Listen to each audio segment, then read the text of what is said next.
de-al doilea truc pe care îl vom învăța este balonul arici. Ce se întâmplă dacă băgăm un ac în balon? Evident, nu? Încercăm? Hai! Puteți lucra cu bolduri obișnuite, dar dacă găsiți asemenea ace cu gămălie, sunt așa, de mai mult efect. Le-am pus într-o gumă de șters. Ia să vedem.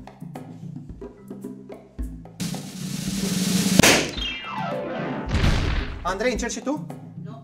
Andreea, încerci și tu? Da. Mare atenție, mare atenție! Andreea este o curajoasă, e prima mea asistentă, urmează băieții. Dragii mei, știe cineva vreun cuvânt magic? Ia uzi, abracadabra, hocus pocus. Sincer să fiu, singurele cuvinte magice care reușesc să dezmorțească cele mai înghețate inimi sunt mulțumesc, te rog, te iubesc, nu? Ia să vedem acum, cuvintele magice. Mai cu viață!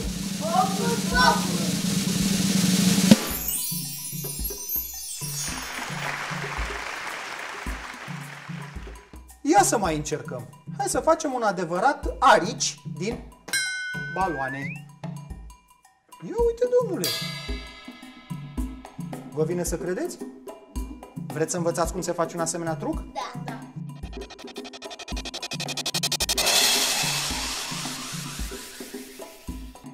Iată secretul. De data aceasta, balonul trebuie preparat dinainte, cu un pic de grijă. Știți cu ce? O foarfecă. Cum preparăm balonul cu foarfeca? Și cu? Scoci. Cu scoci, Andreea, foarte bine. Fiți atenți. Luăm o bucățică de scoci pătrată, da? Și o lipim undeva pe balon.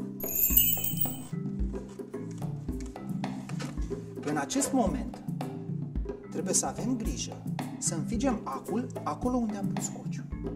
Cei din asistență, spectatorii, nu or să-și dea seama, nu? De la distanță nu se vede. Dar voi, așa, natural, fără să căutați, stai unde să văd unde. Nu, așa, cât se poate de natural, luați și înfigeți acul. De ce nu mai pocnește balonul? Pentru că scociul va ține balonul la un loc în jurul găurii. Și atunci înțepătura nu mai poate să se extindă, să devină instantaneu o fâșie lungă, ramificată, exact cum se sparge un geam, ca o plasă de păianjen și balonul să explodeze, da? Da. De data asta faceți voi trucul? Da. Hai să vedem. Andreea, ia o bucățică de scoci. Cu grijă. Oriunde poți să pui pe balon. Așa, o presăm bine, bine, bine. Alege un ac și înfige-l în balon.